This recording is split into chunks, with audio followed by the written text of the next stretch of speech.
Coucou les lumières. Alors, vous avez bien digéré la vidéo sur la jalousie. Nous nous retrouvons pour cette deuxième partie de vidéo concernant la jalousie amoureuse. Vous avez tendance à être jaloux ou vous subissez la jalousie de votre conjoint. Donc vous êtes concerné par la jalousie. Qu'est-ce que la jalousie? C'est tout simplement une estime de soi au ras des pâquerettes, une mésestime de soi. Si vous êtes jaloux, c'est qu'une partie de vous se trouve nulle, se trouve inintéressante. Si vous êtes jaloux, c'est que vous pensez que l'autre va préférer un autre homme ou une autre femme à vous-même.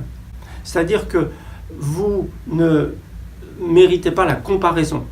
Il n'y a aucune comparaison. S'il vous compare à l'autre, c'est forcément l'autre qu'il va choisir parce que vous ne valez rien. Estime de vous dans les chaussettes. Donc, eh bien, il faut revenir à ce que c'est l'estime de soi. C'est composé de 3 choses: l'acceptation de soi, l'amour de soi, la confiance en soi. On retrouve toujours ces 3 composantes et vous allez devoir travailler sur ces composantes-là. Avant cela, il serait judicieux de lever l'obligation pour vous de vous mésestimer. Parce que si vous vous dévalorisez, si vous manquez de confiance en vous, si vous ne vous aimez pas, si vous ne vous acceptez pas tel que vous êtes, c'est qu'il y a un mensonge. Parce que naturellement, vous vous aimez. Naturellement, vous vous acceptez tel que vous êtes. Il y a donc quelque chose de dénaturé, là aussi. Donc, identifiez quelle est l'origine de cette injonction. Là encore, vous trouverez un mensonge. Là encore, vous trouverez vos parents derrière. Vous trouverez le système familial. Et dissolvez ces mensonges, par exemple en faisant une cérémonie de libération. Et puis, vous allez vous retrouver à devoir travailler sur l'estime que vous avez de vous-même. Reprenez les vidéos que j'ai fait là-dessus. Et vous allez tout simplement monter de nouveau en acceptation de vous, en confiance en vous, en amour de vous-même. Si vous êtes la victime, si vous êtes l'objet de la jalousie de l'autre, eh bien, c'est l'autre à ce moment-là qui a une estime de soi très basse.